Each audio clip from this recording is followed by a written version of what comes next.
Welcome to Moments in Leadership.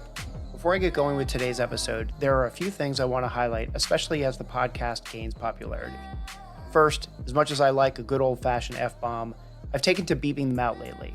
I want guests to be as authentic as possible, so I have a no rules rule, but I also have to consider that these leaders will one day retire, and they may end up in some sort of line of work that could be more, I don't know how to put this, verbally conservative. So I've decided for now to beep out the F-bombs, but leave all the other words in there because, well, everyone hears them or uses them on a day-to-day basis anyway. So next, I just want to say that I have plans to widen and diversify the future guests. Right now, I'm following this skinny trail that kind of leads me from guest to guest and just asking them for introductions. And recently, those introductions have been leading me to, well, naturally Marines. But I'm working hard to bring in more senior enlisted leaders, and I've been successful in lining up a few good interviews coming up this summer. I'm also working to connect with more senior leaders in the other branches and across job functions. I've recently gotten a retired JAG general officer to have an interview with me this summer. And I'm also networking around to try to get a sub-community flag officer. I'll tell you, shipboard leadership and specifically sub-leadership just really fascinates me. Also, the special operations community has been harder for me to network into, but I am actually making some progress there as well. Finally, I'll be working to get some female leaders on as well. I'm particularly interested in connecting with some senior staff NCOs and GO female leaders from all the branches. But if anyone has any connections to some of the junior female leaders in the Combat Arms MOSs, I'd really like to explore some episodes with them so that they can share their unique perspectives on leading as well. Okay, so back to this episode. I want to get this out up front, is that we discuss Force Design 2030 on this episode. Personally, look, I'm a fan of Force Design 2030, and I also believe that changing the Marine Corps to meet our pacing threats is imperative. My guest today is Lieutenant General Carsten Heckel, who currently serves as the Commanding General, Marine Corps Combat Development Command, and Deputy Commandant for Combat Development and Integration. While I could have used this interview for asking pointed questions about the details of Force Design 2030, and many people may question why I didn't ask harder questions or more pointed questions, this is a podcast about leadership, and as such, I really tried to keep the questions focused on leadership through the lens of Force Design 2030 as it continues to take shape. However, Lieutenant General Heckel is a refreshingly unfiltered general officer. In fact, I wish that I had the opportunity to work for him during my career. So while my questions were on leadership, he does spend quite a bit of time explaining his perspectives on Force Design 2030. So it's something that anyone interested in the direction of the Marine Corps is not going to want to miss, and especially if you're a critic. He's from Stone Mountain, Georgia. He's a graduate of Georgia State University, and he was commissioned in April of 1988, and then he was designated as an unrestricted naval aviator in September of 1990. As a CH-43 Echo Frog pilot, Lieutenant General Heckel has deployed with both the Marine Medium Helicopter Squadron, or HMM 365, and HMM 263, and has also served as a CH-46 Echo instructor and division head at Marine Aviation Weapons and Tactics Squadron 1, or MOTS 1, in Yuma, Arizona. Additionally, he was assigned as one of the initial cadre of pilots with Marine Medium Tilt Rotor Training Squadron 204, or VMMT 204. Lieutenant General Heckel commanded the Golden Eagles of Marine Medium Tilt Rotor Squadron 162, which also included a combat tour to Iraq in 2008. He also commanded MOTS 1 in 2010. From June of 2018 to July of 2020, he served as the Commanding General's 2nd Marine Aircraft Wing and subsequently assumed command of 1 MEF, or 1st Marine Expeditionary Force, through September of 2021.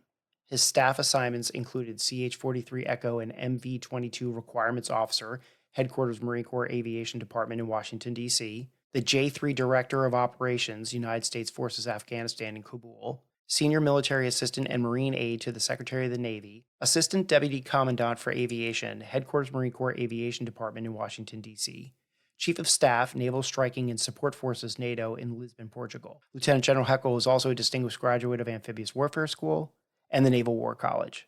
So with that, Lieutenant General Heckel, welcome to Moments in Leadership. Thanks, David. Glad to be here with you today. It's interesting when I interview an aviator, I like to start with another question than my standard first question, which is, what is your call sign, sir, and why is it Hazel? My call sign is Hazel, and you may be old enough, but do you remember the show back in the 50s and the 60s?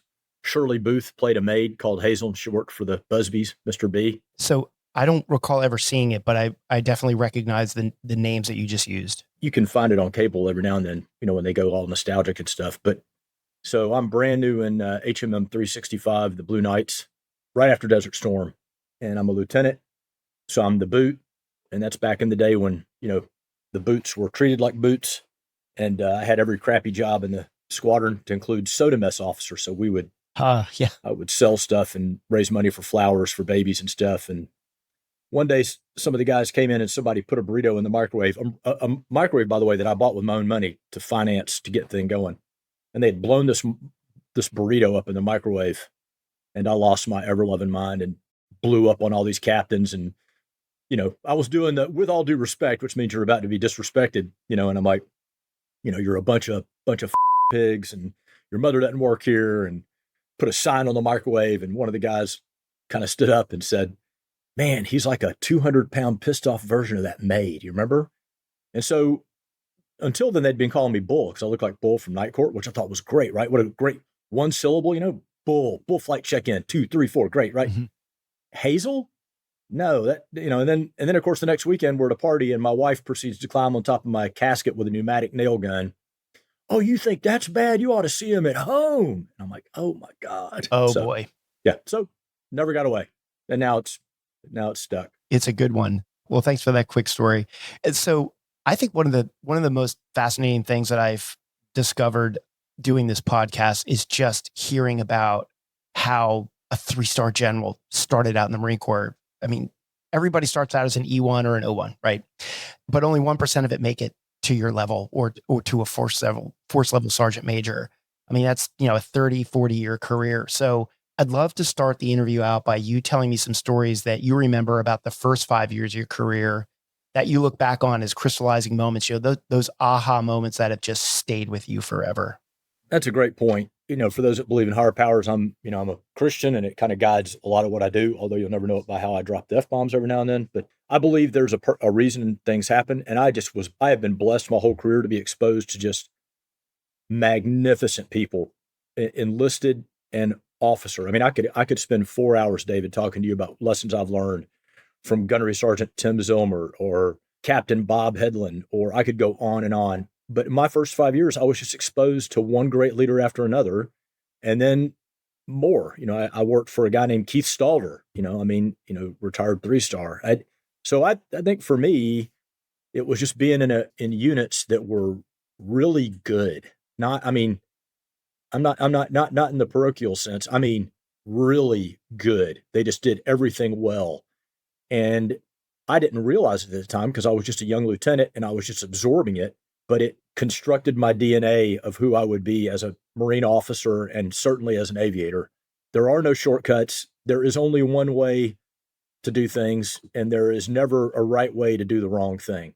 Those people left fingerprints all over me. I'll give you for instance, Gunny Tim Zilmer, 7041 Ops Chief, had a huge influence on me as a young lieutenant, working in ops and writing the flight schedule. We started playing golf together on weekends because the guy was just amazing. Couldn't drive the ball 200 yards, had like a 3 handicap. When he got within 150 meters of the pin, it was done, game over. And we played every Saturday together. And I would pick him up at base housing at New River and we'd drive together. And I just adored the ground the man walked on. Smoked like a sieve, And one day I just got a little too comfortable. And by the way, he and I've stayed in contact. We were on like the 9th green and I called him Tim. And he walked over to me and he said, sir, you know how much I respect you. You know how much I like you. He goes, don't ever call me Tim again. It's either Gunnery Sergeant. And I'm like, I was like, oh my God, I've been counseled. I'm like, yes, Gunnery Sergeant. So, and then he taught me how to be an ops officer. I did an after action from a Tunisian Fiblex and I was so proud of it. And he pulled me aside and said, this is a piece of shit. He showed me how to do it the right way. And I've done it that way. It was my measure of how I would do work from then on was the Gunny Tim Zilmer measure. So we would be here. I would spend the rest of your show answering that question. It's all the people that I was exposed to in a unit that was just very, very tight. My first 5 years in the fleet. And it made me who I ended up being as a Marine. I'm wondering if with that success story of having met a really influential Marine in the first part of your career, could you take the other end of the spectrum on that and tell me about a time where you saw a failure in leadership early on in your career and how much that resonated with you or helped you develop your own leadership style that's stuck with you for 30 or 40 years? Well, oddly enough, so I was in HMM 365 for almost 5 years. We did multiple deployments, Marine Expeditionary Units deployed on ships, went into the Mediterranean Sea, got to go down off the coast of Somalia right after Black Hawk Down back in 94. On that second deployment, the unit was it had been built up over the years, but we were at a crescendo. It was the best unit I had ever been exposed to, and I got to be a part of it, and I realized it. The CO, a guy named Gator Duncan, that squadron produced like 4 or 5 general officers. Oddly enough, the CO wasn't one. He had a falling out with a senior Marine officer that kind of ended his career, but that unit was exceptional. In that MEU, we had some very bad senior leadership that I was exposed to. Very bad. And what I got to see from the perspective of a young captain and again, a really, really good unit, 365, the failure of leadership of this senior leader was accentuated, was amplified. Because here I was, and I watched like my 05 commander, right? The squadron commander and the battalion commander was a guy named Waldhauser. And the MEU OPSO was a guy named Rich Mills. All these young lieutenant colonels made that unit function, and not just function, it excelled in spite of some of the failed leadership in the chain of command. That has never left me. And quite frankly, I remember at one point, Lieutenant Colonel Duncan, his call sign was Gator, the CO of the squadron, had gotten off the ship in preparation for operations in Somalia. We were preparing to conduct a non-combatant evacuation operation. This must have been 13th MEU? This was 26th MEU off the East Coast. Yep. So the West Coast hadn't gotten there yet because of the vast distance of the Pacific. So they pulled us through the Suez Canal, and which back in then never happened, right? So we covered down. But Gator Duncan flew off the ship for a few days, and I remember noticing the void, right? It was weird, as a captain. And I'm like, so that whole deployment, that whole experience with 365 and getting to watch really good leaders, young leaders, squadron and battalion commanders and MEU OPSOs really just keep a unit excelling was just, it's one of those things that settles up in your blood and sticks with you for the rest of your life. I love that story. And here's why, because you and I know this. For listeners and leaders who haven't gone through the basic school, there's this what now lieutenant moment that we all go through when somebody says, hey, that the leader's gone, has been killed or whatever it is. And probably one of the most instructive and powerful and formative exercises that anybody goes through is having to step up and without any warning. And it sounds like those experiences going up to the lieutenant colonel level, when there is a vacuum created by leadership going away for whatever reason, and whether they were the good leaders or the bad leaders, how the good leaders, leadership abhors a vacuum and it just gets filled really fast. And I've always found, I think what you're saying is that when given the opportunity, when a leader leaves, whether they're a good leader or a bad leader, it's like pulling your foot out of a bucket of water. That hole is just going to fill immediately.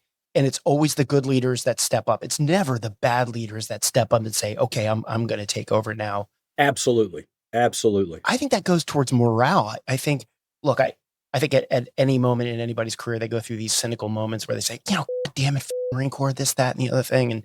And you just think that the whole Marine Corps is just going to implode in on itself. And how can this organization exist with all this bad leadership? That doesn't happen. That vacuum gets filled really quickly. So that's why I love that story and it resonates with me so much. And I know it will resonate with young leaders because things always change. 18 months, something, whatever. If you're in a bad situation, it's going to change in 18 months. Either Absolutely. You're going to leave or the person's going to leave. And then you'll have your opportunity to step up.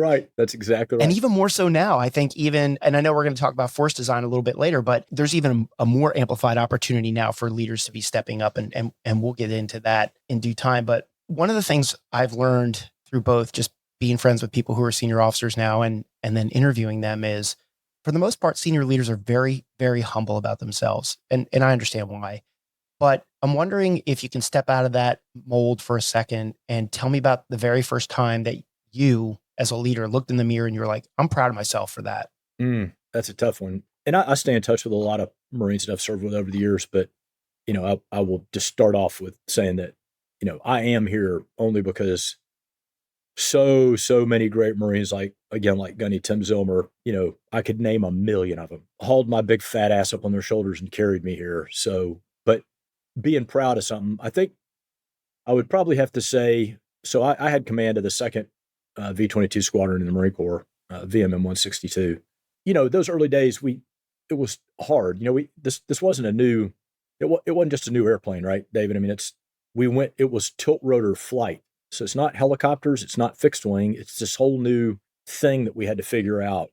We were the second behind Paul Rock at 263, but we were all kind of doing our own thing, trying to figure out how to operate this aircraft, right? And I was super, super proud of what my squadron had done. And so I guess by default, will take some credit for it.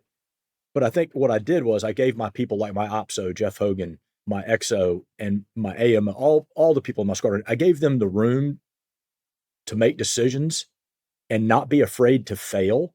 And so the squadron did a lot of really innovative things.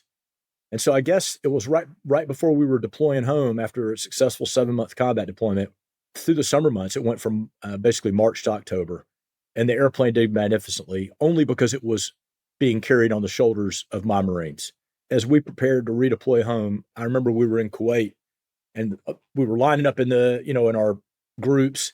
And I just looked at these Marines and how happy they were and proud they were. And it made me feel good that I had just simply given them the room to explore and innovate and try new things and not be afraid to fail. And they did that. And the payoff was tremendous. So I think there's a balance. And I hear this a lot when I talk to people about, I'm using this term, setting the conditions for success in a command or in any position of leadership that you're in. You could be a fire team leader. You could be a platoon commander. You're leading, right? If there's 2 Marines, somebody's in charge kind of thing.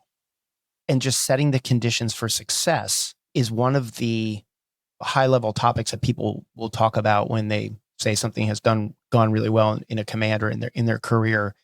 And I'm wondering if we can just dig in on that a little bit, because how can you give some advice to an emerging leader, an NCO or a company grade officer who wants to set the conditions for success with their unit, but has to balance that with, I want to give somebody room to fail, but as the probability of failure increases, so does the probability of my career ending. And General Alfred said in our last interview that one of the most successful things he did was at some level, leaders have to stop leading with the concern about their career and start leading like it's going to be their last job. And I'm wondering if you can help give some young leaders the confidence in having that mindset when they kind of do have to worry about it a little bit more than, say, a lieutenant colonel who's pretty close to 20. And yeah, so look, I have seen Marines in my career that all they wanted to do was get promoted, right? Mm-hmm. And I think most Marines never intend to make a career out of the Marine Corps. I didn't. I was going to do my time and thought it was an obligation to serve your country and then move on. When you run into those, you pick up on it pretty quick. They have a very distinct odor. You can sense who they are. I will simply say that when listening to you just talk, David, a million things rush into my head and overwhelm my thoughts. So I'll just say, by DNA, I'm a frog pilot, so I'm a very blunt instrument, dumb animal, whatever you want to call me. But there are 2 kind of leaders in the world: those that lead out of they're fearful leaders, and there's hopeful leaders. The fearful leaders, there is just suspicion and distrust, and the hopeful leader is the complete opposite, right? Hopeful and trustful, but trust is born of 2 important things, and this is how you set the environment. It's born of integrity and competence, is what I've learned. And so if your people that work for you trust you and know that you have their back, they'll do anything for you, and they'll do anything to make the mission and that unit be successful. So that's the environment you have to build, and they need to see that in action. It can't just be you talking, and I'll give a quick example on that. And then when somebody does fail, and it's an honest mistake or an honest failure, it's Roosevelt's man in the ring, right? mm-hmm. That should be okay. It must be okay, if not rewarded, right? So when I had the 2nd Squadron, we flew out to Miramar from Jacksonville for a debt to train in the desert and to help the FAA establish regulations on how this new tilt rotor thing is going to operate in this very congested airspace in San Diego. My guys were experimenting with our technique of, we called it a direct no hover, the brownout created by V-22, landing the aircraft without seeing the ground. And this is in 2007. The automation was not where it is in the airplane now. Nowadays, it's even better. We had a nose wheel hit a bomb crater in the Yuma Ranges in the 2507 North, and it subsequently collapsed on the tarmac. So you can imagine what and of course, social media, people, all the Marines would pick, it's at Yuma, it's at MCS Yuma. my commander, so I'm out there as the CO of 162. My commander was kind of putting the heat to me to reevaluate what I was doing, and I refused. I knew it was the right thing to do. We were months away from a combat deployment, and I knew what needed to be done.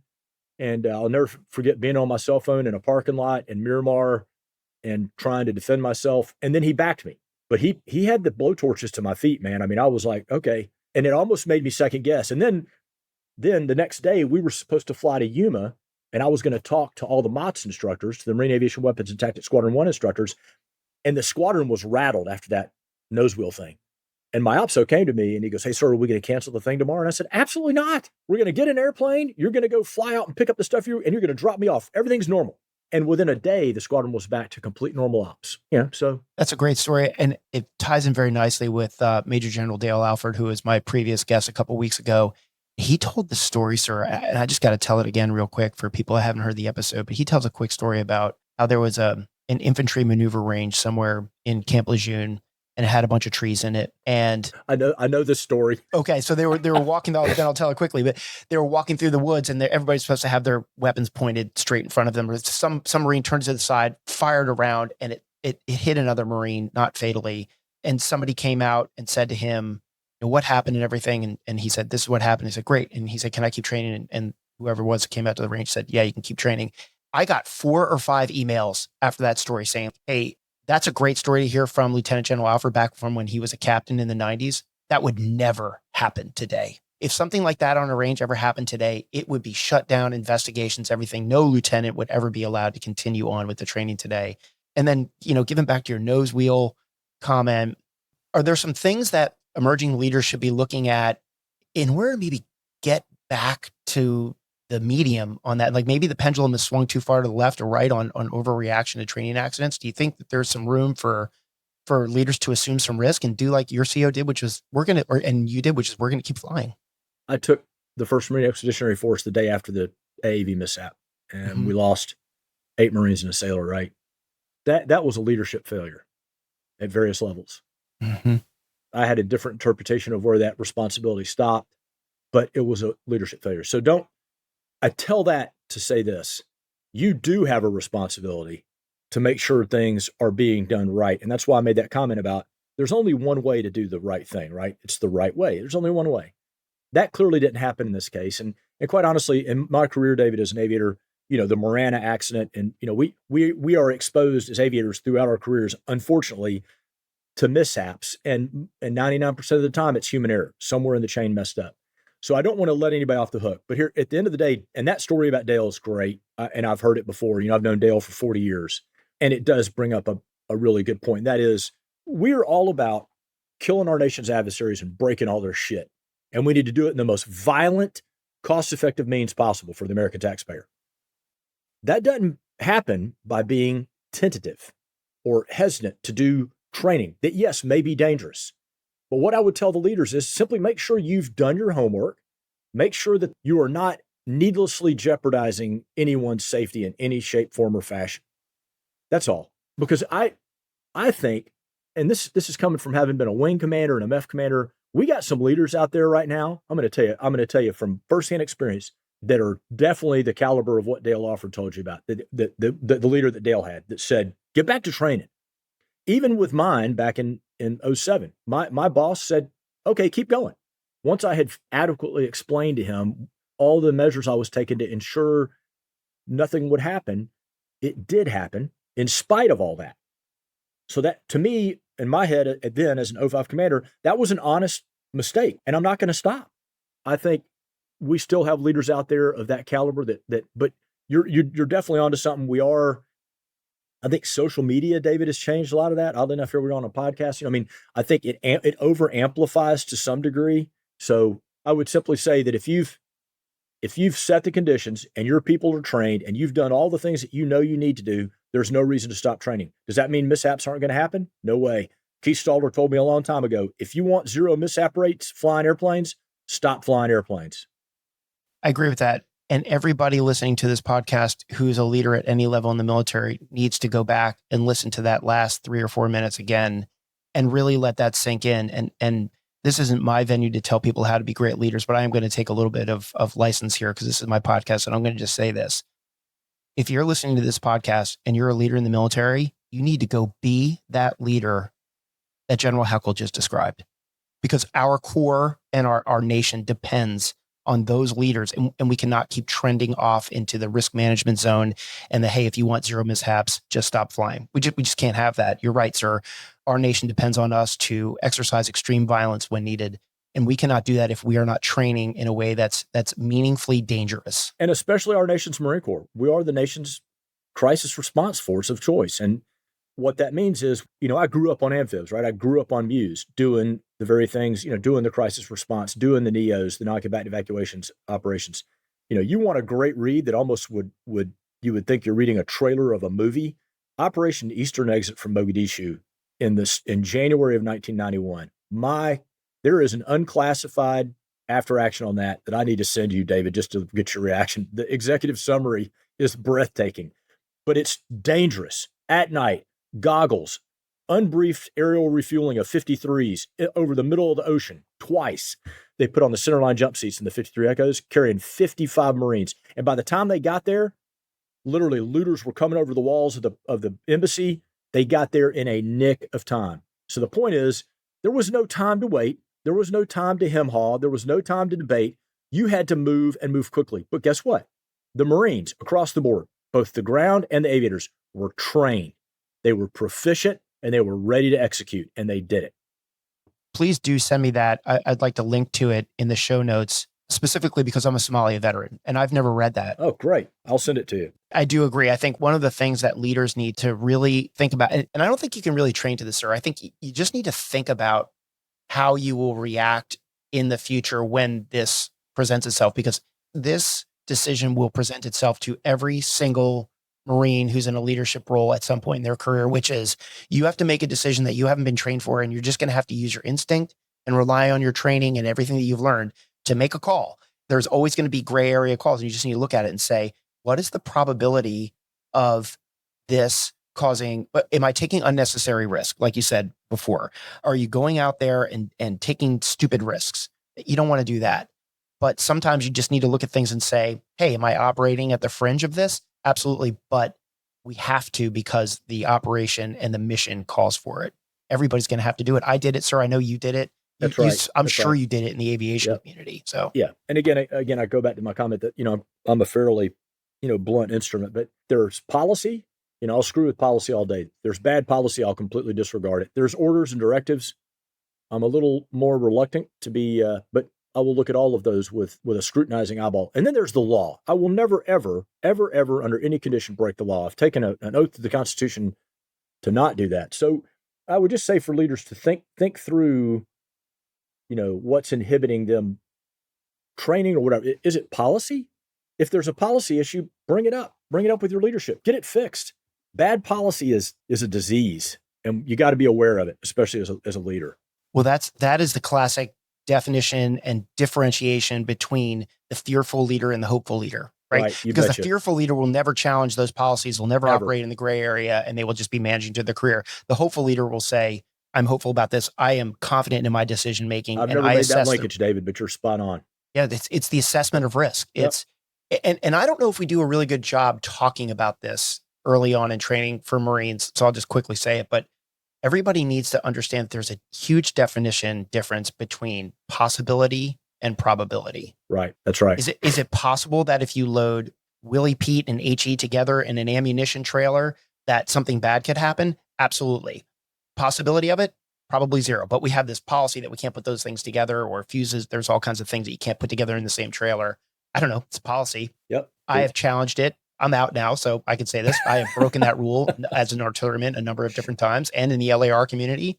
But yeah, so we will move on from that before I get called back on active duty and court-martialed for anything. So good luck with that. Yeah. I'll use another example, though. So I'm a young lieutenant. I'm trying to become an aircraft commander in a Frog.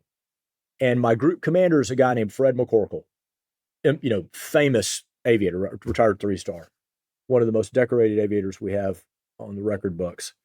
And here's First Lieutenant Heckel flying with Colonel Fred McCorkle. So you can imagine I was utterly petrified. This is back in the days when we were really stupid about flying at night with goggles. So I didn't have enough hours, low light time, to wear goggles in low light. So I'm out trying to fly around unaided. So I mean, think about that statement. Hey, it's too dark. Take the goggles off. Why not just put a blindfold around your eyeballs? Okay. Well, McCorkle and I were trying to get into this airfield called Oak Grove, and we could not see it. All of a sudden, I kind of see McCorkle fidget around the cockpit, and I look over, and he's snapped a set of goggles on. I'm like, oh, you can't do that. That's breaking the rules. Within 5 seconds, he finds Oak Grove. We fly in, we land, and he takes the goggles off. And we sat there on the ground for about 5 minutes, and he just told me that's where I had my first exposure to, hey, that's an OpNav instruction, so it was technically an order, but he said it's stupid. He goes, our own policy, orders, and directions have not caught up to technology, and we're going to kill somebody because we're stupid. And I was like, wow. So it was pretty amazing. And then he proceeded to torture me for the next 2 hours. Of course, because that's how it goes in your community. Great segue, sir. I'm wondering if you can share with listeners a story from your past where you actually did something wrong. And can you talk about, okay, I messed this up, I did this wrong, but how it was handled by your CO, because you're a 3-star general. So if you did something wrong, there was some great leadership above you that said, hey, you did this wrong, but didn't blow torch your feet, as you like to say. Yeah, I am pretty sure I have messed up a lot of stuff in my life. One of the things that stuck with me, and it kind of ties into the whole discussion we've been having, but again, I'm in 365, I'm brand new. And one of the other crappy little jobs I had was I was the SORTS officer. Remember SORTS, David? Status of Resources and Training System. The original version of DERS, right? Defense Readiness Reporting System. You had to go to an Air Force school. And so I did this, and I just told you the squadron had just come up from Desert Storm. So they had shed all their people. All the airplanes were in horrible condition. And essentially the squadron was on its ass. Well, that's how I reported it. I honestly reported the numbers. I kind of got my ass chewed. But McCorkle, the group commander, was great about it. He called me over and told me that it didn't stop us from changing the report, but he said, "No, you're going to be okay." So, I mean, I didn't really screw anything up there. I did the honest thing. As far as screwing something up, if I had to do over again, this is not going to be helpful at all. But so I was in VMMT 204 when we were standing up the V-22, and we had a couple of really bad accidents back in 2000. We had Marana, lost 19 Marines. And then we had another one that was in April. Then we had another one in December, and we lost 4 more Marines. And so the future for the V-22 was going to be delayed.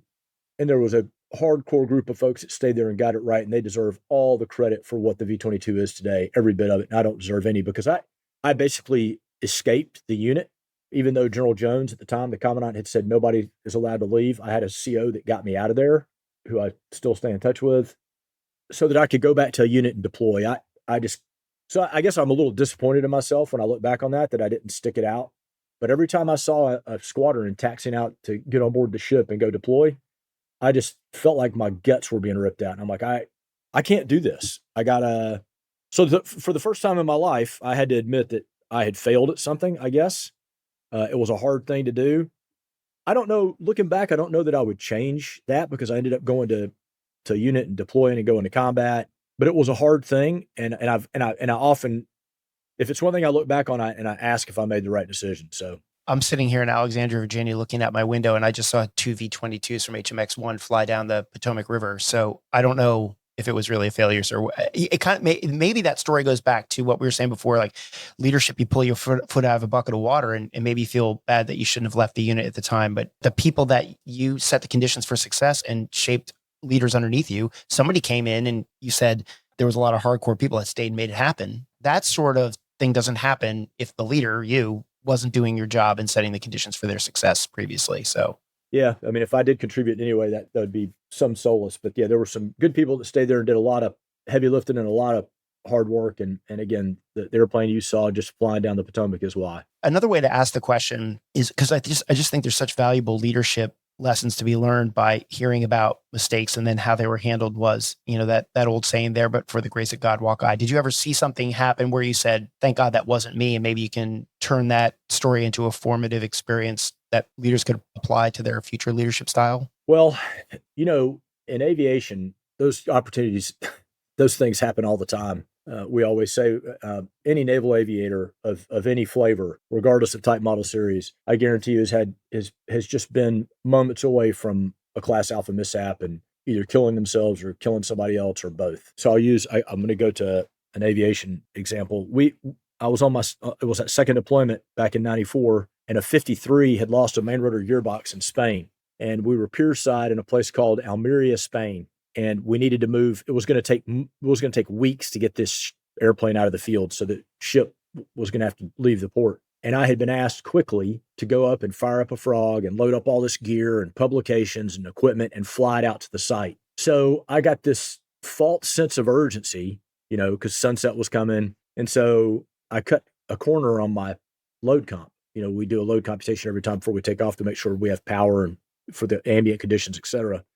And I absolutely gun decked this thing because I was overconfident in myself, right? I was a weapons and tactics instructor. I thought I was at that point in my career where I was dangerous, right? Because I thought too much of myself and didn't have enough experience to realize that I wasn't all that. And so we went up. I had a young lieutenant flying with me. I was a captain. We strap in. The ship is pier side, so the winds were not good, and I completely blew that off too. Picked up, slid off the deck edge, and immediately started sinking towards the water, and the aircraft was out of power. The flight deck was an LPH back then. It was 50 feet off the water. I'm in a port, so there's other ships. There's piers, and I did everything you have to do in a frog. 15-degree right yaw, max power, emergency throttle. At about 15 feet, that aircraft hit ground effect, and she just flew right out. Oh wow! And so I thought to myself, and of course my poor lieutenant's flying with me is about to shit his pants, and I'm like, okay, and that left a lasting impression on Captain WTI Heckle. Right? It was a dose of humility, a dose of reality, and I think the good Lord gave me a wake up call, and I never forgot it after that. 2 follow-on questions from that. That lieutenant must have been scared shitless, but I'm also thinking you've got crew chiefs in the back. Oh yeah. Yep. And so how does Captain Heckle now? Everything's fine. You didn't crash, right? But you've got these 2 Marines in the back that I know they're on ICS, so they probably hear you talking and they hear everything, and there's nothing they can do. You land. How do you debrief and look at those 2 enlisted Marines and say, I up and I put your lives, I'm sorry. And then how do you turn that into a learning experience? Because I think if more officers showed some humility post making a mistake and looked at Marines and say like, hey, I didn't make the best decision there. Does anybody have any input? Here's my perspective on it. I don't know if a lot of that goes on, and maybe more of it should. Absolutely. I was flying my crew. I only had a crew chief because we were flying day, and his name was Corporal Cole. He got out of the Marine Corps, was a fantastic crew chief. But so listen to what Corporal Cole told Captain Heckle when we landed in Almeria. He blamed himself. And I'm like, are you kidding me? He's like, well, sorry, I was the one that, came down and told you in the ready room that we needed to hurry. And I'm like, no. So my lesson from Corporal Cole was we had briefed, and he asked me, he asked about the load comp, and I said, it's done.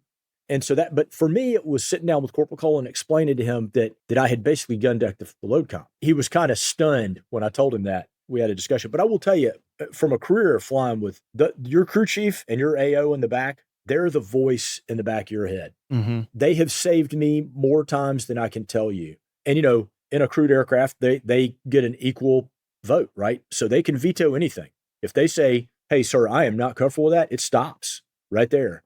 So, but I will never forget that with Corporal Cole, just listening to him try to take the blame for me almost putting a frog in the water, right? I was like, typical Marine, right? Taking, and an NCO at that. I'm glad you shared that with everybody, because that's a real life scenario. And I think people can relate to that, especially anybody that's flown in a helicopter before. So you'll remember this, sir, because we were in around the same time. You remember the old blue fitness reports that we used to get? Oh, yeah. Whereas if something wasn't marked to the right, you were basically a piece of shit. Right. They had that block called moral courage. Do you remember that? Yeah, sure did. And it was that block that was always, there was nothing in writing on this, but the standard was that block was always marked non-observed unless it was a combat fitness report. Right. And I just wonder, I want to talk about moral courage a little bit, because I think I've seen a lot of moral courage in my career that had nothing to do with combat. And I think there's a huge difference between battlefield courage and moral courage. Was there ever a moment in your career that you can think back on where you risked your career with a decision that required moral courage? Well, I totally agree with you, David. And for aviators, a lot of times when you're flying an airplane in combat, you don't even know you're getting shot at. You know what I mean? Sure. I mean, we had a 53 come back on my first deployment, right when Yugoslavia fell apart. We went up in the Adriatic Sea, and do you remember flying? We had relief flights going into Sarajevo. Yes. We were up there to watch over those relief flights. Well, an Italian C-130 gets shot down. We go to the crash site, one of our 53s. They get back that night. The aircraft was destroyed. Everybody was dead. 2 days later, we pulled this 53 out. It had bullet holes in the tail. We didn't even notice. So to that, I guess I tell you that horribly long story to say that I've been exposed to more moral courage than I have anything else. And I agree with you. I've seen that. I referenced our earlier discussion about that. The bad leadership and how Waldhauser and the other COs just kept the Marine Expeditionary Unit really just flourishing.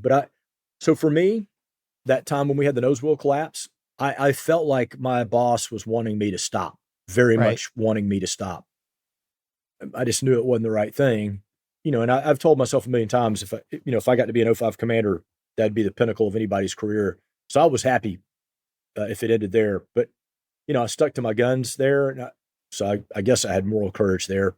I will tell you one time where I saw, when I was an instructor at Marine Aviation Weapons Tactics Squadron 1, I was out there from 96 to 99. Keith Stalder, retired 3-star, was my first CO. One of the training evolutions we do is called AST-3, Assault Support Tactics 3. And it's rotorcraft. It's a huge mission. It used to go into downtown Phoenix from Yuma, which is a pretty good distance for a rotor wing. It simulated a non-combatant evacuation operation. We use this abandoned dog track. It's all done on NVGs, helicopters landing in this dog track with light poles. I mean, it's the training that you talked about earlier, right? Right. The real, potentially dangerous, but everything's done to the nines, right? That's the way MOTS 1 does everything. It's a great mission to get to fly, especially as an instructor. It's so much fun with the students. Well, apparently the night before we executed it, the students briefed the instructors, and the brief was horrible. We're like, and I'm a captain at the time, and one of my guys is leading. And I'm like, oh, so the confirmation brief was terrible. So they go back to their BOQ, to the BOQ at Yuma, and replan the whole mission. All night. Not sleeping, not getting crew rest, right? Violation of rules. None of us knew this. But apparently Keith Stalder started randomly sending, he'd go, hey, Hazel, tonight, before you go home, I want you to drive through the BOQ and make sure that the students are getting crew rest. So apparently Stalder did that night. One of the instructors goes over, sees all the students planning, redoing the brief. So the next day we come in and they give the brief, the new brief, and it's fantastic. It's the best brief I've seen in 4 classes. I'm like, wow. Keith Stalder stands up at the front of the audience. He's the definition of 50 beats a minute, man. Never stands up, turns around. We're in Toad Hall, famous Toad Hall at MOTS 1. Turns around, looks at all the students and instructors and goes, AST.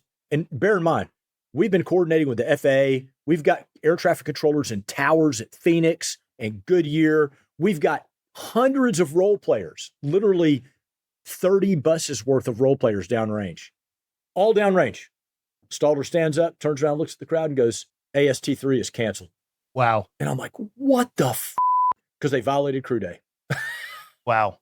So it was an absolute unequivocal mission failure. All because that policy was not followed. Yeah, because they went home and replanned the mission, didn't get rest, and were coming in and thought they were going to hop in their airplanes tired and not rested and be dangerous and, be stupid. And he canceled the whole thing, no matter what the cost. Well, that's some moral courage too, because you're going to get heat for that. I mean, that's, it's not just something like an infantry company commander decides they're not going to the rifle range one day. I mean, that's got huge, huge implications. Everybody's going to find out about that. But I come back to that comment you made about 30 minutes ago, which was, there's policies that can be interpreted, and then there's laws that you will not break, but there's also policies that you will not break. Yep. And a leader has to understand that that probability thing. No, David, that's a great point. So to your point about dangerous stuff, right? So there is nothing more dangerous in an aircraft than a tired crew. It is dangerous. On my first deployment in 92, we were doing display determination. It's NATO exercise and Turkey was involved. It was a great exercise. I was in the starboard D holding, and all of a sudden we hear commotion going on. We had a very seasoned fueler back into a tail rotor of a Cobra. split the back of his head off. Ooh. Killed him. Right. You can imagine. When they did the investigation, and I remember the guy always hustling. You know, he's a grape, right? He wears a grape jacket. Right. Mm-hmm. Always hustling, dragging those big, heavy fuel lines up out of the catwalk, fueling airplanes. He was having some trouble at home and had been staying up late at night, you know, writing letters and trying to use the Mars grant to talk to his wife. And he was exhausted. Two of his rack mates that shared his area knew that he was exhausted and nobody did anything about it. That's what happened. He was distracted because he was exhausted and up on the flight deck doing what he'd done a million times and backed his head right into a tail rotor of a Cobra. Oh, that's an awful story. I do think that it really plays back into that need for officers and enlisted NCOs to understand assessing risk.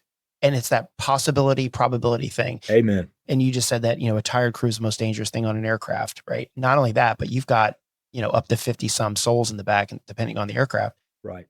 And so your one decision to operate, or in this case, the ATS-3 or AST-3. So in that decision by those limited number of pilots to break the crew rest could have really jeopardized passengers. It could have jeopardized all those role players and everything else. And that was not a good assessment of risk because, as you stated, the probability of an accident happening must increase exponentially the more crew rest is busted by hours. Yeah. You know, no, you certainly do not want to be in the back of an aircraft with a tired pilot at the controls. This is the conflict. Those students that had briefed it and did a poor job knew they did a poor job. We told them they wanted to succeed.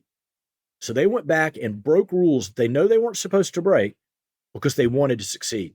Maybe we, as the instructors, when we told them, hey, your brief sucked, we should have given them an off-ramp, right? But we didn't. Oh, that's a great point. It's kind of like when we talk about China and competition and deterrence, you need to build in off-ramps, right? Or at least you need to try. Or otherwise, people will take the only route you've given them, which in this case was go back to the BOQ and replan the whole effing thing because we sucked. Our instructors told us we sucked. You know, MOTS 1 is, you know, you can't go to MOTS 1 and suck. You know, you're going to be, you know, so we didn't give them an off-ramp. We didn't say, okay, hey, we're going to delay tomorrow. Maybe we won't even fly it. Maybe we just execute. Maybe we cancel the whole flight part of it, but we make you guys come in tomorrow, replan it, and rebrief it. How about that? Right. We didn't do any of that. What an amazing lesson. I want to stay on this for a second because I think there's so many lessons there for people to learn. The whole thing about off-ramps, fascinating topic, because that's a requirement of senior leaders or a sign of a mature leader. Right. And this can be all the way down to sergeant, corporal level. It can be down to lieutenant level. It's this. Our culture is, hey, it. Nothing's impossible. We can get anything we want to done. We are Marines, for crying out loud. Right? Especially Marines. Right. We're the worst at it.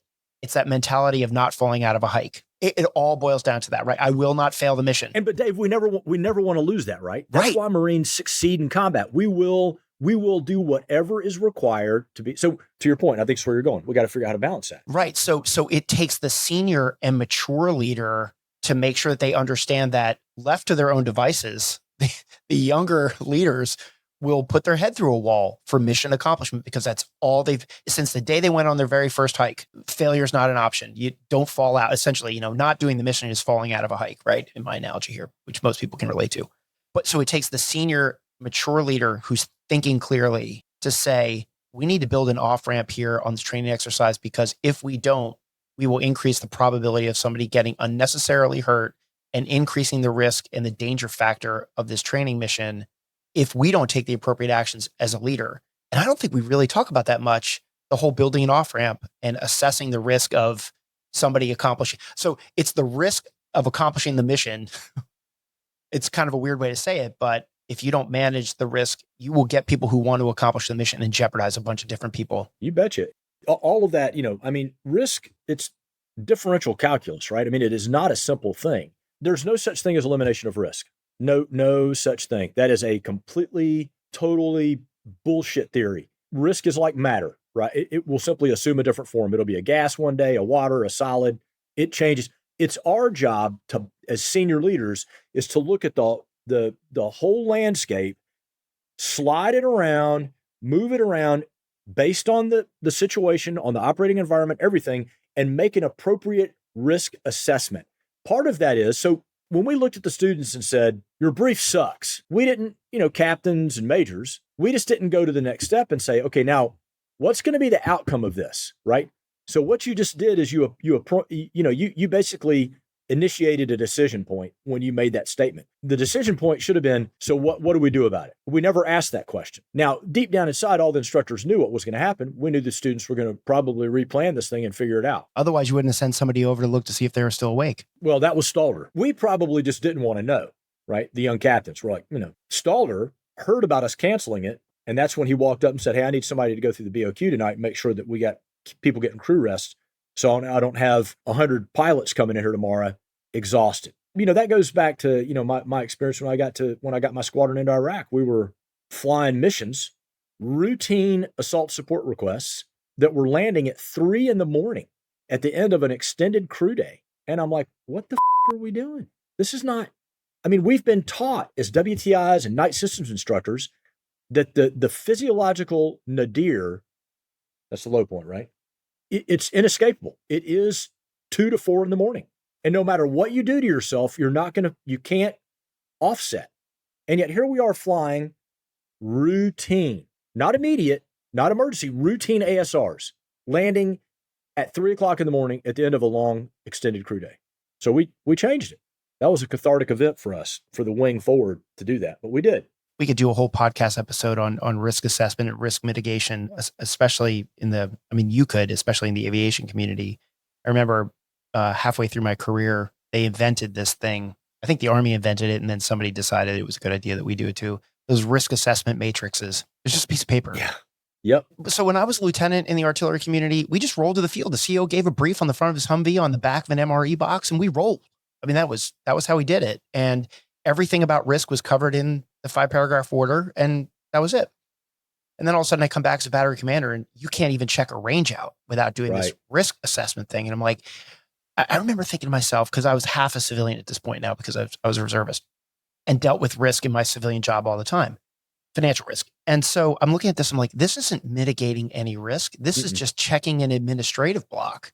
Policy. Right. It's bad policy. You can't check out the range from Mr. Smith, the civilian person at range control on Fort Campbell, blah, blah, blah, blah, blah. If you don't fill this risk assessment form out right, you can't check the range out. I'm like, all right, that's not mitigating risk.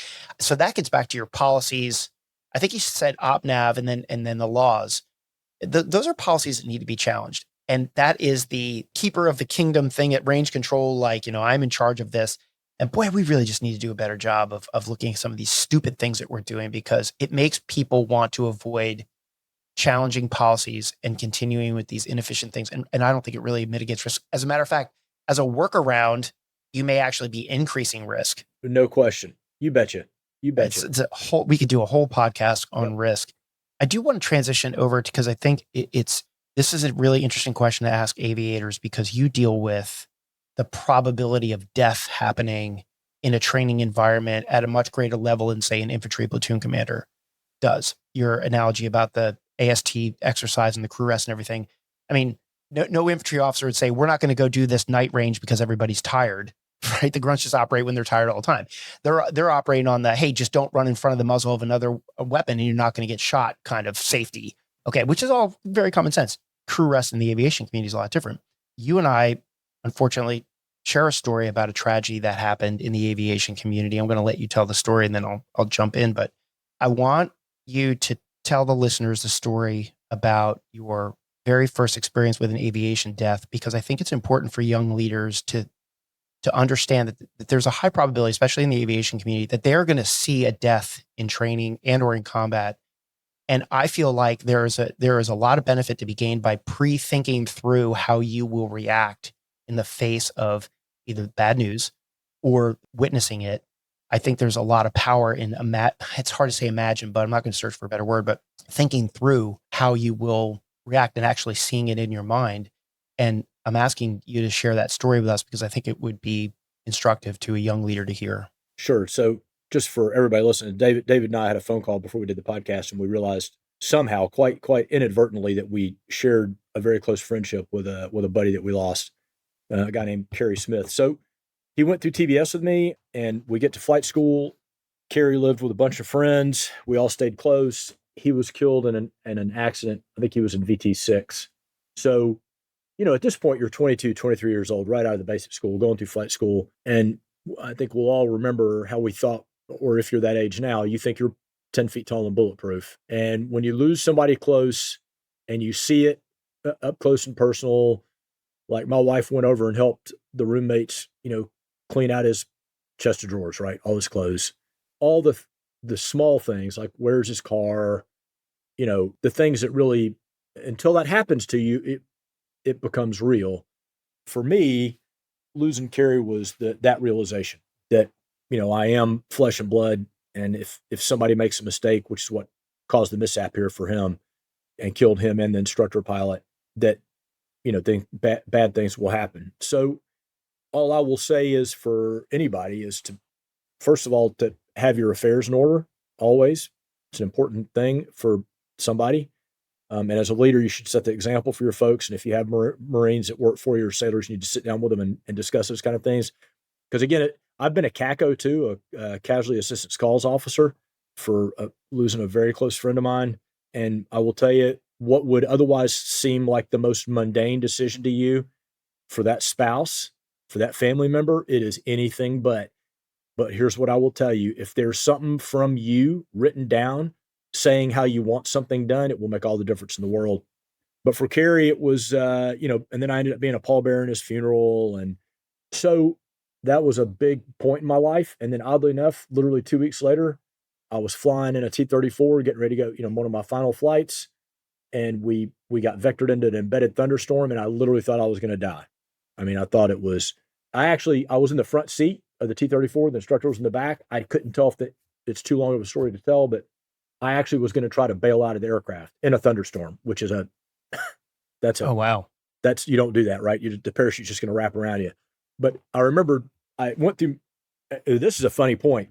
The second we got into this thunderstorm, I did the thunderstorm penetration procedures, which was, one of them was pull the ice bypass handle on the engine. I don't even remember doing it, but I did. And that's what they said kept the engine running. We ended up landing in Hurlburt Field, couldn't make it back to Pensacola because of the storm. And the airplane was beat to shit. Canopy was crazed. The wings were dimpled. And it was you and an instructor pilot. Yep. Oh, wow. And the instructor pilot he was a P3 pilot in the Navy. He was so exhausted by the time we got through this thing that I had to do the landing at Hurlburt. He couldn't land the airplane. He was done, physically a wreck. Because we were in this thing for, we think, 20 minutes. But at one point, I can't hear him in the headset in my helmet. So I'm assuming he's bailed out. So I lower my seat. I'm going to bail. I'm preparing to pull the canopy and I'm going to jump. And as I do that, I pulled the thrust control lever, the TCL, which is the gas pedal. I pulled it back. It's up on and all of a sudden I saw it go forward again. I'm like, because he's in the back and he's on the radio. My helmet had gotten ripped apart. It was so violent it had pulled my connection out of my helmet. So all that kept going through my mind, David, was Carrie. Wow. Was thinking about Smitty. And I thought, and I told you that at his funeral, my wife tells me that she's pregnant with my first kid. It was like a big chill movie, man. So all that's in my head, right? And here I am. I'm like, this is it. This is how it's going to end for me, right? That was a pivotal point in my life too, because after that funeral, which I was at with you, we just didn't know each other. Yep. We were also together probably at 2:30 or 3 o'clock in the morning. Yes. At Monterey Jacks. That's right. Yes. And yes, anybody listening from my ROTC days is already laughing. But yeah, I went in that next Monday and I walked into my MOI's office and I turned in my guaranteed flight contract on the spot. Oh, no shit. That was it. Mm-hmm. Well, see that. And he was an aviator too. Oh, yeah. Oh. Yeah. He just said, you understand you're turning in your flight contract that you just worked 3 years to get all the stuff and had to go down to Pensacola and do a flight and fab and all that stuff. As a matter of fact, you were talking about the evacuation procedures out of the T-34. I mean, I still remember it's crew, canopy, cord, hose, harness, crouch, dive, pull, right? So when you said you thought your IP had punched out of the back, I'm like, well, he violated the first. I'm out of here, right? Yep. So, but that was it. And he said, you're going to be a ground officer, Armstrong. I'm not so sure you have the personality for it. I was like, yes, we'll see. So that's amazing. 28 years later, Artillery Armstrong was, retiring, but it's tough. I think that every leader who sticks around long enough is going to have to process losing somebody that they know. And those obviously have a different range of emotional involvement. But I think it's incumbent upon every single leader to think about the fact that they're going to have to do that. And like you said, the thing I wrote down was that, making sure that you have your affairs in order and then setting the examples of leadership and leader and supervising those things is really, really important. It really is important. It really is. So thanks for sharing that story with us, sir. I appreciate that. Absolutely. I want to shift gears a little bit. I have no segue here, so I'm just straight up shifting gears here.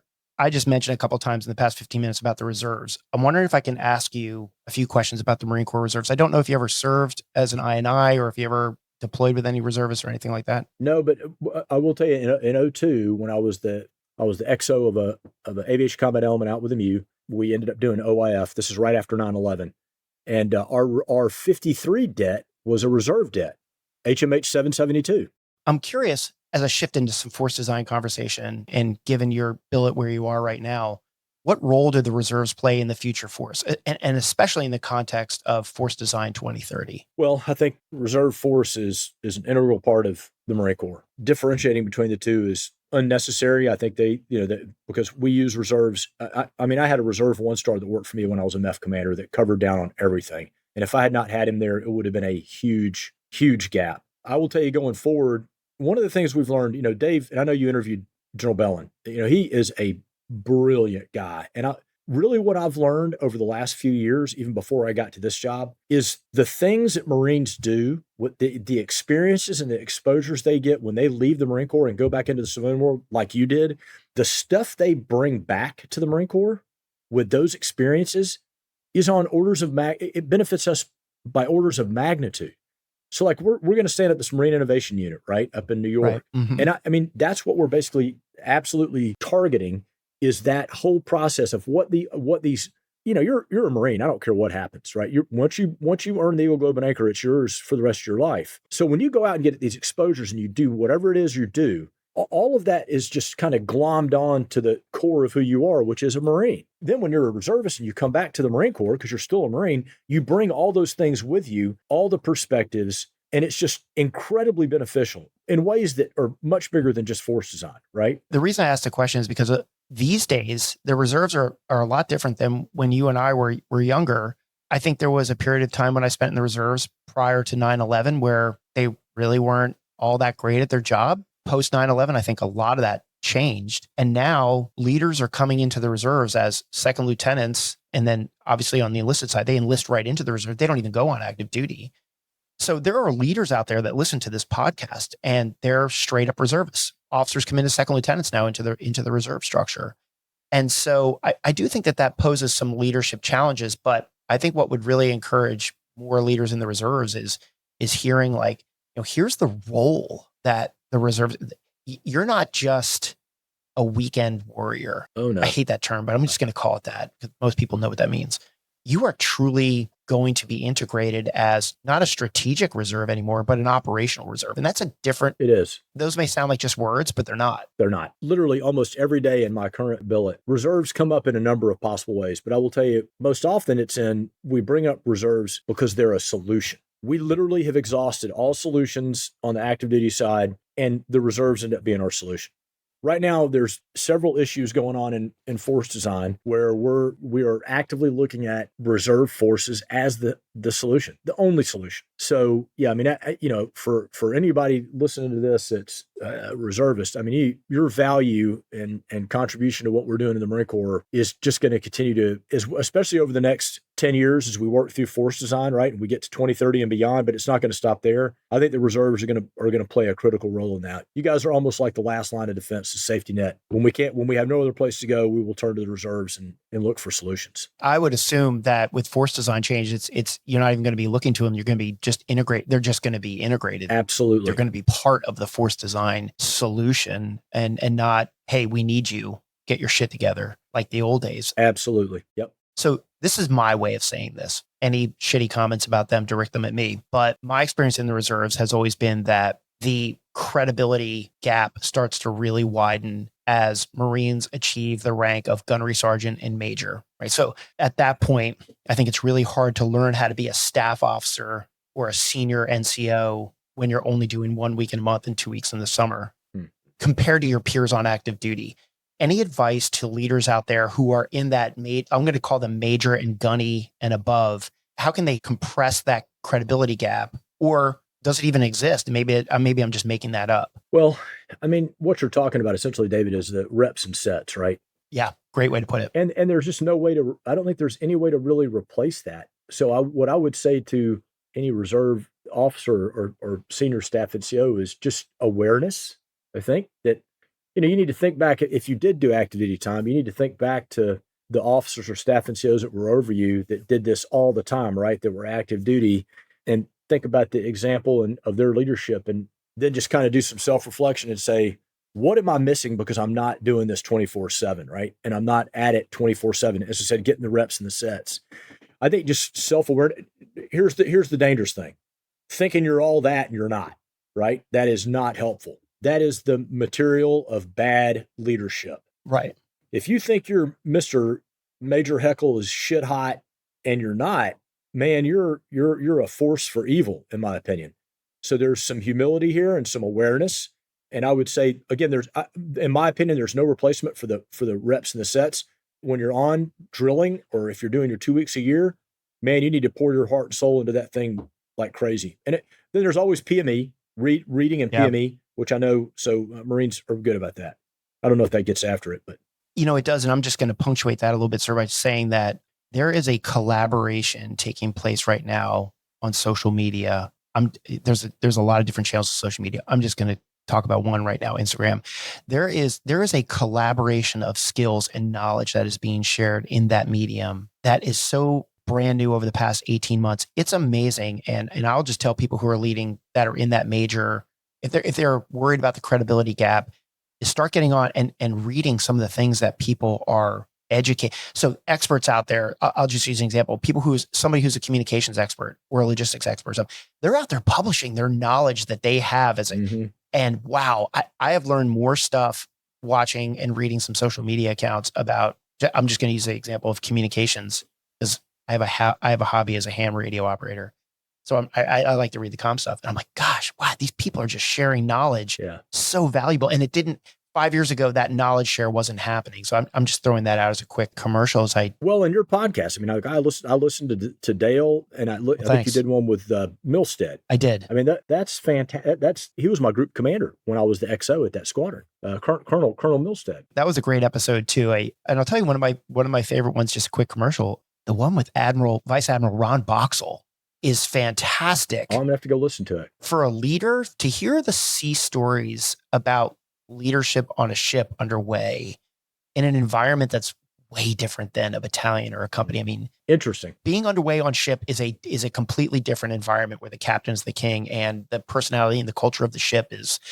And he tells some fantastic stories. I also love the fact that he tells a story about how he punched another officer in the face as a lieutenant and still became a vice admiral. So, I mean, you can get in trouble as an officer and still become a 3-star admiral. That's awesome. I've kind of introduced the topic of force design. I do want to take some time to talk about that. I look back on my career and I think about combined arms because that's how artillery thinks about things. And the combined arms of yesterday's combined always seems to be viewed through the world of, straight on kinetic fires and the traditional combined arms. Think like CACs, linear battle lines and massing fires and moving troops under fire, suppressions, destruction missions. But there are these new domains like the information space, actual space, cyber. I mean, these are all new domains that they're non-kinetic. And there's a lot of leadership that's taking place in these new areas. And that creates, in my mind, a new dilemma for today on how to actually combine arms by adding in the non-kinetic domains. And that's a challenge. So how do leaders start to train for combining the non-kinetic warfare or domains with the traditional combined arms kinetic mindset? Yeah, I've made that comment a few times about the old think, right?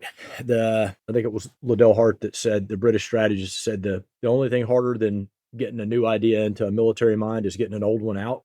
That's old think, right? And so when we were dealing with all this criticism of force design, if I saw it once, I saw it 100 times. Cannon artillery, tanks, aviation, combined arms. No. Think about how the engagement sequence we go. Have you heard of find, fix, track, target, engage, assess, right? Yes. F2, T2, EA. Of those 6 things I just said, only one is kinetic. Think about that. Find, fix, track, target, engage, and then assess. How does that rubric fit within combined arms? And so now maybe space, and so maybe we need to redefine the term kinetic. I would say that some of the stuff we'll be doing in space will be quite kinetic. I think some of the results or outcomes of certain cyber actions can be very kinetic. So it's just like when you talk about escalation, right? The definition of escalation to the Chinese is dramatically different than our definition of escalation. So when I think through those things, and of course, when I'm thinking of off ramps, it's all going to be impacted by understanding of what escalation is.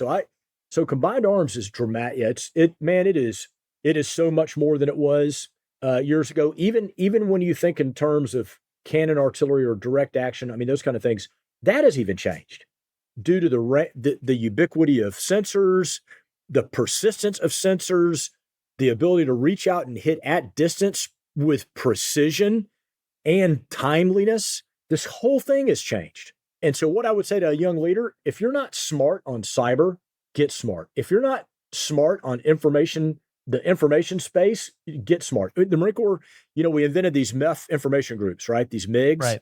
Mm-hmm. Part of our bid, and they're just doing amazing things. Well, that's the cottage industry, right? There is so much to be done there, so much to be figured out.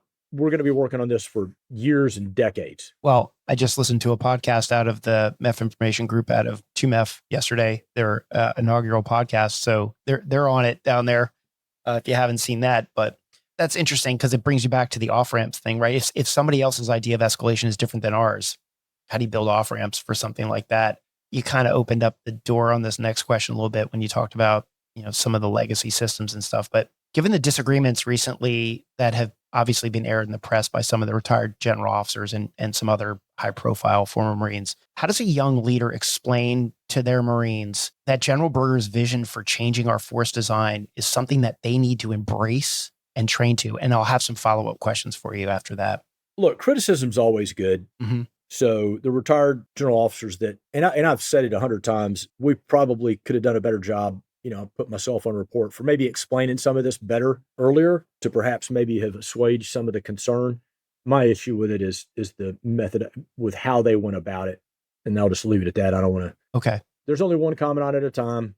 And, you're certainly entitled to your opinions. You're not entitled to your own facts. So when you look at our operating environment, and when you go back and as far as leaders talking to young, like NCOs and young Marines about embracing and I'll tell you, I've gone up and briefed Expeditionary Warfare School. I've briefed the basic school companies.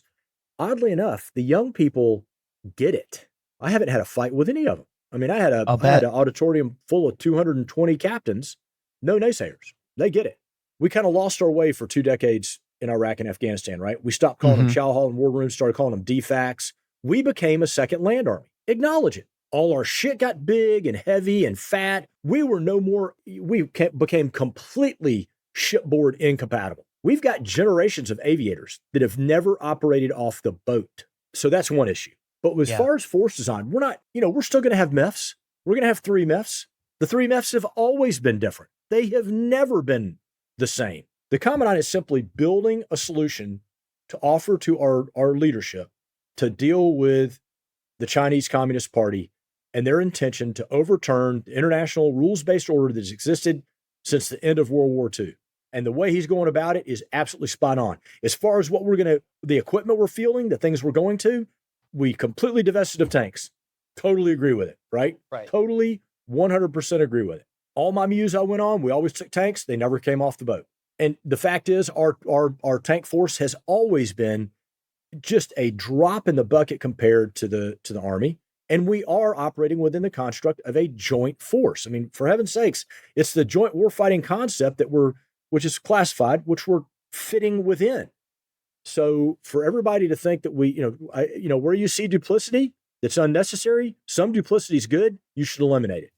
But things like long range precision fires, the things that we're bringing, the capability that we're going to bring to, the old tubed artillery, I don't see how you can argue with the capabilities we're going to be fielding in these units. That's interesting. Part of my time in the reserves was I actually did lat move over to the 1802 field back in the 90s. So I spent a little bit of time as a tanker. And I think what a lot of people don't understand about the tank and its expeditionary nature or lack of expeditionary nature and how it never came off the boat is the logistical tail of a tank company is massive. Massive. And the weight of those things. And so you have something that weighs 68 tons and it gets stuck or it breaks down. You were telling a story about how the 53 threw the rotor box and you had to fly in some pubs and stuff like that. Like, a tank breaks down. You got to pull that out with something or abandon it. And then you start talking about putting them on ships. I don't want to get off on the tanks too far, but a lot of people just don't understand how heavy and burdensome they are. I mean, everybody likes the idea of having a tank in the middle of the street in Fallujah, but if we're going to get back away from being a second land army, then I see the light on that. Back to the questioning. Do you think that some of the debate I think debate is very healthy. I think arguing is not. And I think throwing food at each other across a table is not healthy. Totally agree. Do the retired general officers and those folks that are questioning the efficacy and the achievability of these future concepts, does that help us or hurt us with the pacing threat? My personal opinion is I don't think it was helpful. And I totally agree with you. I think debate is healthy.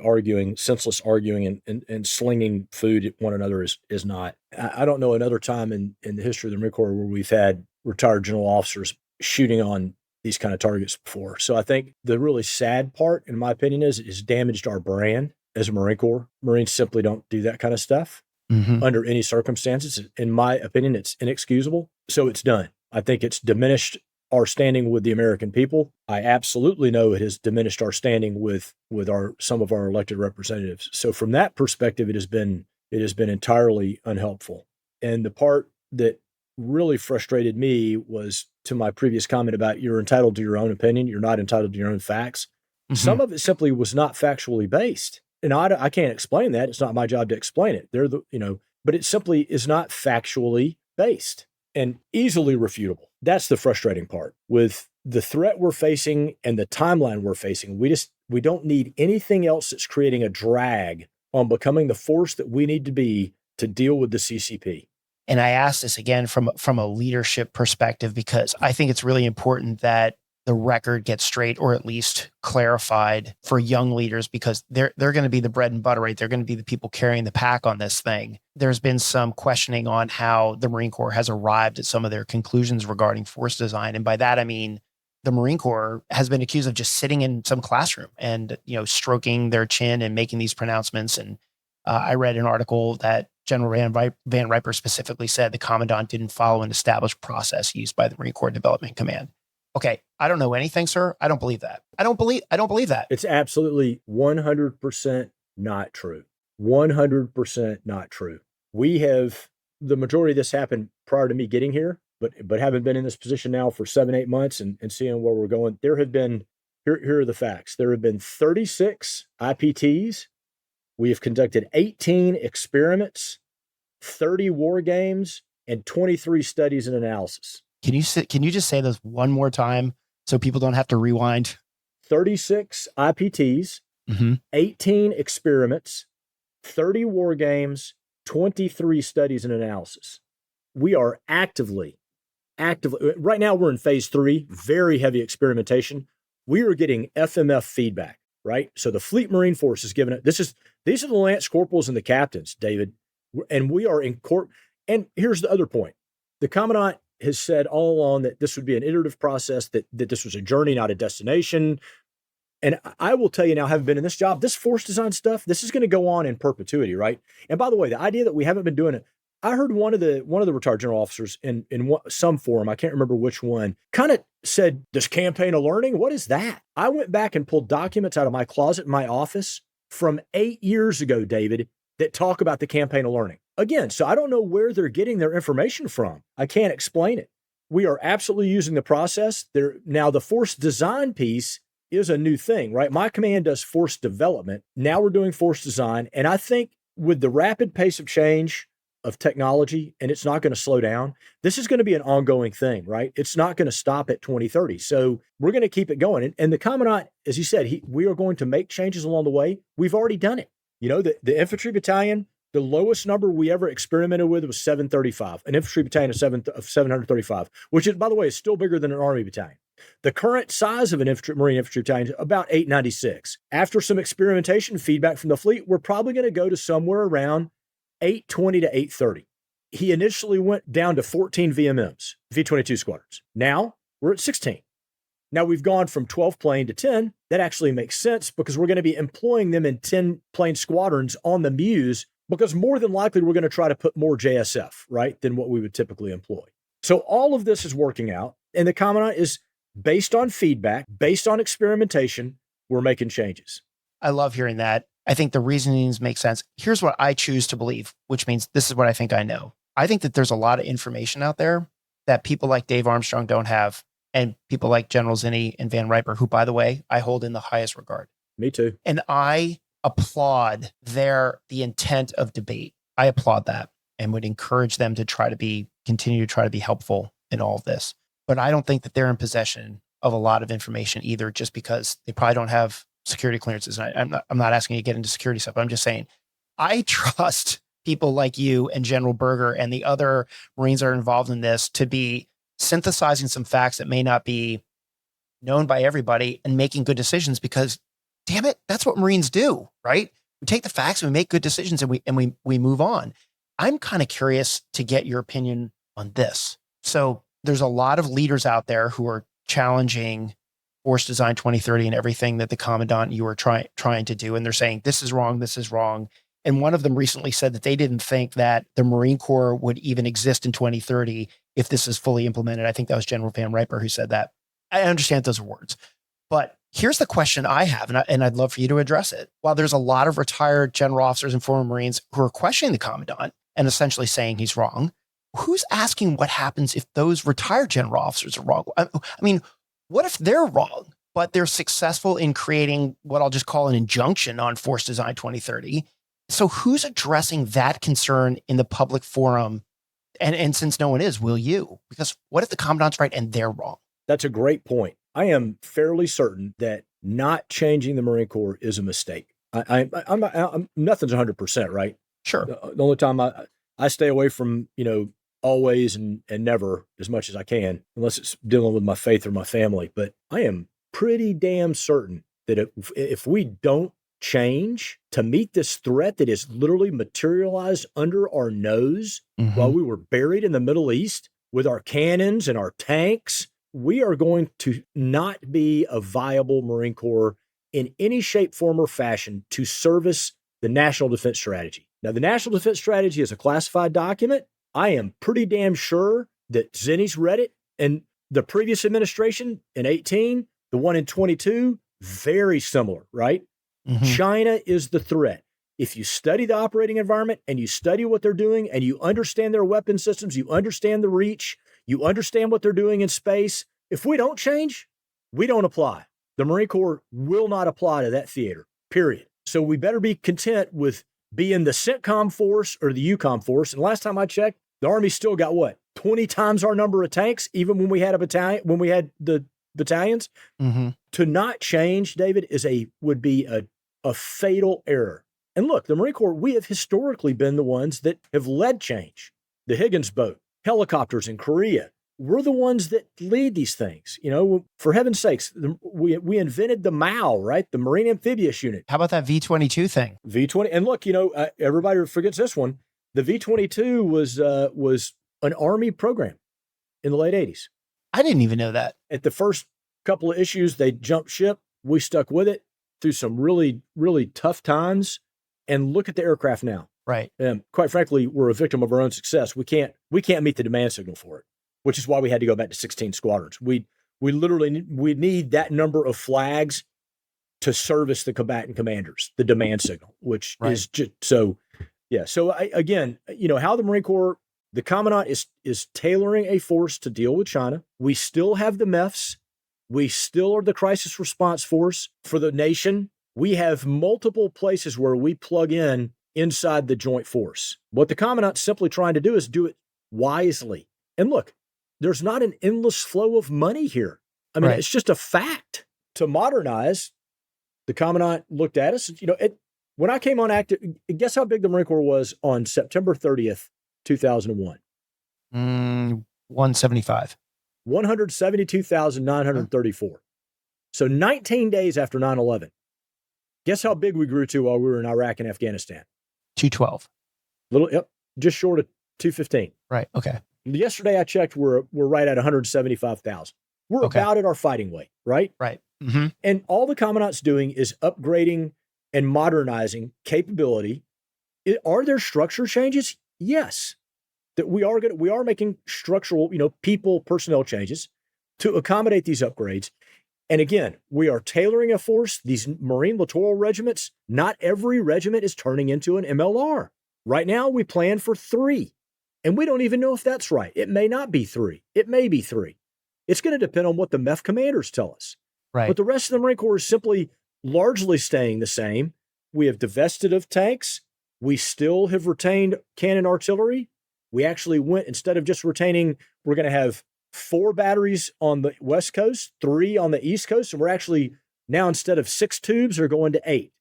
Okay. And then we're fielding HIMARS, which will ultimately, the high mobility artillery rocket system, that is going to go to the MLRS, the multiple launch rocket system, which has all, spiraled ranges of up to 200 miles, David. So I don't know why you would think this is a bad thing, right? Yeah. And everything we do has to be modernization, right? I mean, it has to be a signature management.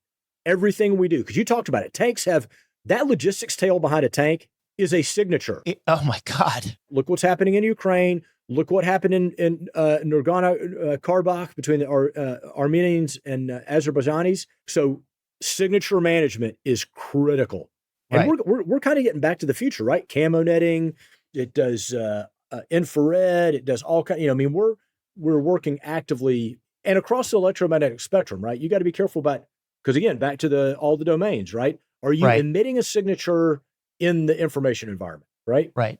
Here's why Force Design 2030 is probably so exciting and popular with the young leaders, because you're telling them to get back to childhood hide and seek. Right. You're exciting these young leaders about like, hey, we are going to expect you to go out into these physical domains, hide, keep your signature level low, report, use technology. That is all exciting. That's all exciting to a young leader. And now if I was a colonel, I'd be like, it wouldn't be exciting to me because I'm not the guy on the ground anymore.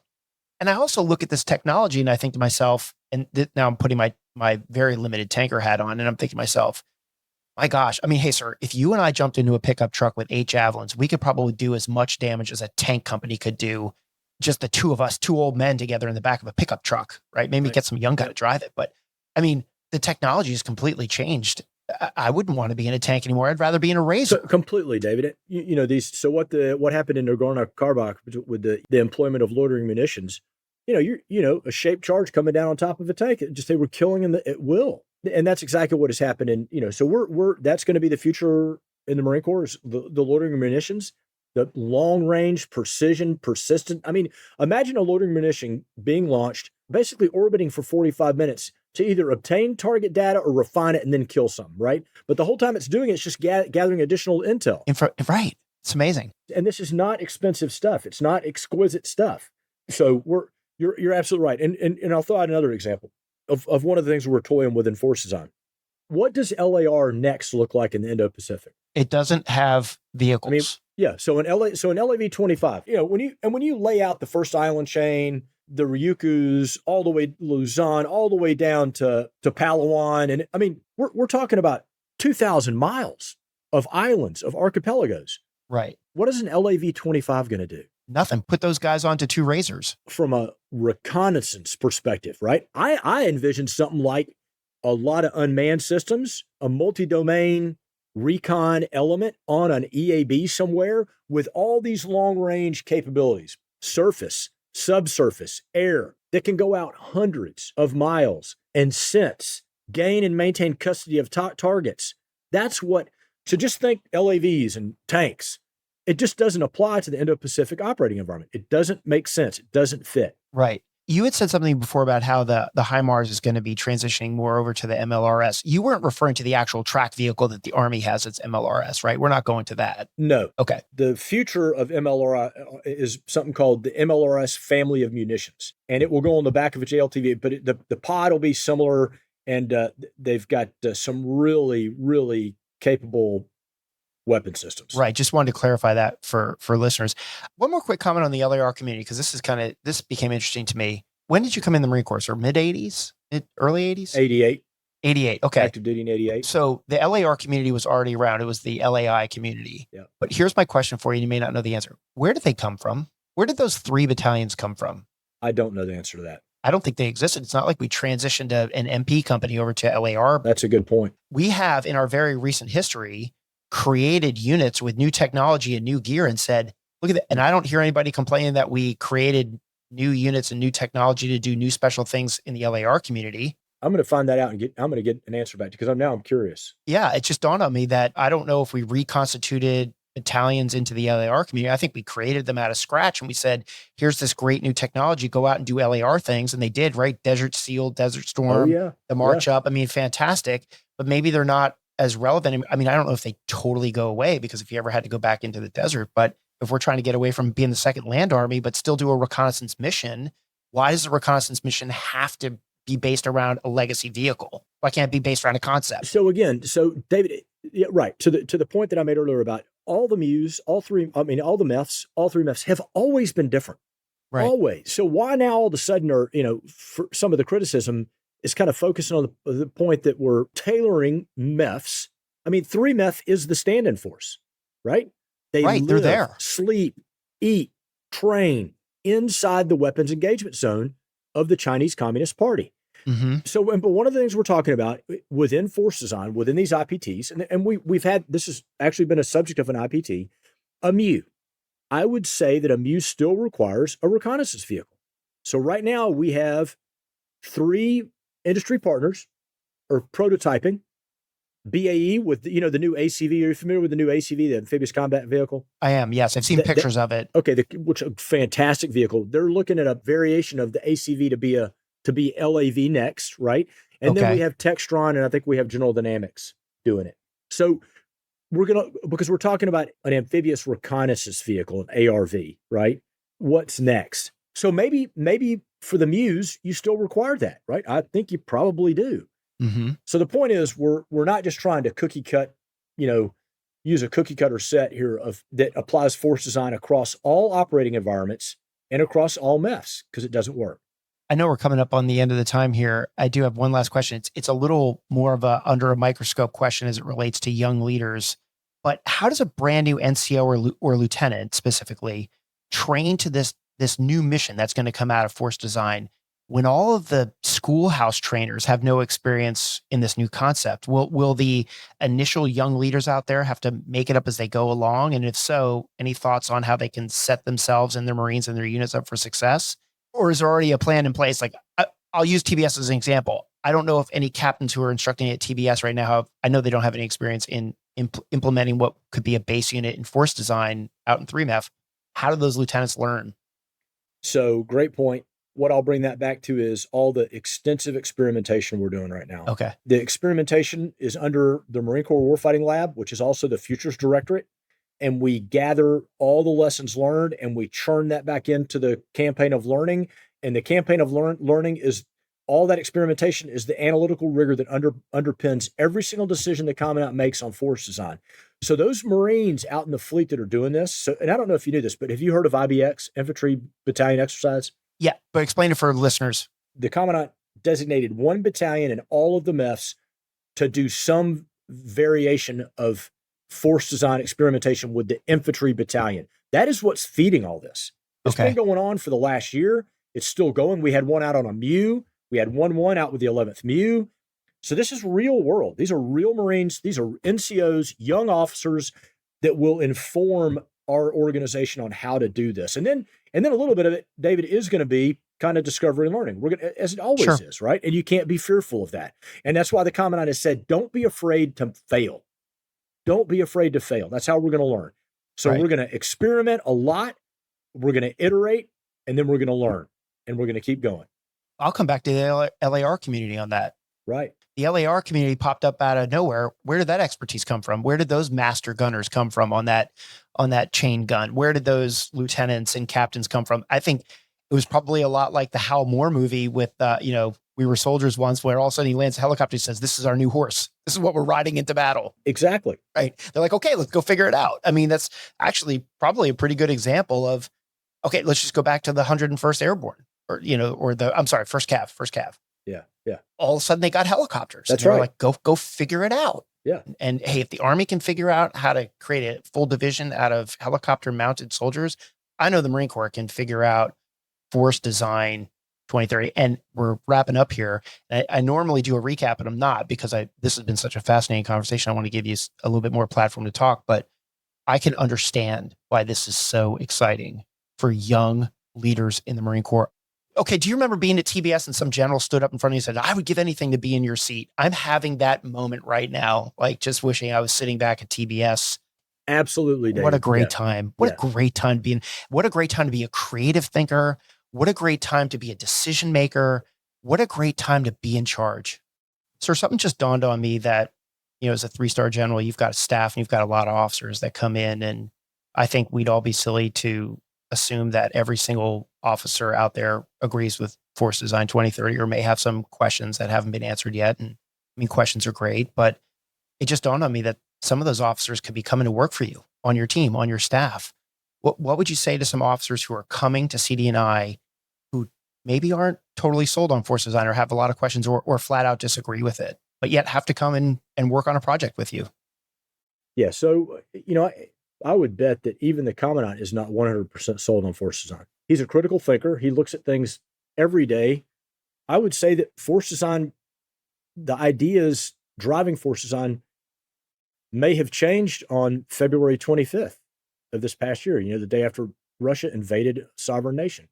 I simply bring that example up to say that every day brings new pressures to bear that may alter your opinion or view on some portion or all of Force Design. All I will tell you is that when I was a sitting wing commander, we were talking about cutting aviation, my initial gut reaction was that's not good. But then the more I started getting into actual Force Design and learning Force Design, I realized there was actually analytical underpinnings to why we were doing this and where we were going. So all I would say is that anybody that were to come work for me, I don't want a yes man. I want somebody that's going to come on board and question and ask questions. Again, that goes back to the Commandant's point from the very beginning. Don't be afraid to fail. The Commandant told all of us, question everything. And that's what we do. So, and I think by virtue of coming, if you had a young field grade check in, get some job that maybe he or she doesn't completely wholeheartedly agree on, what I'll bet you money is, as you work through the process, within a month or two, you're going to realize everything the Marine Corps is doing and how well we're doing it and how we're approaching it from a campaign of learning, that you're going to get on board. It'll be a natural outflow of how the process works. That's great. Yeah.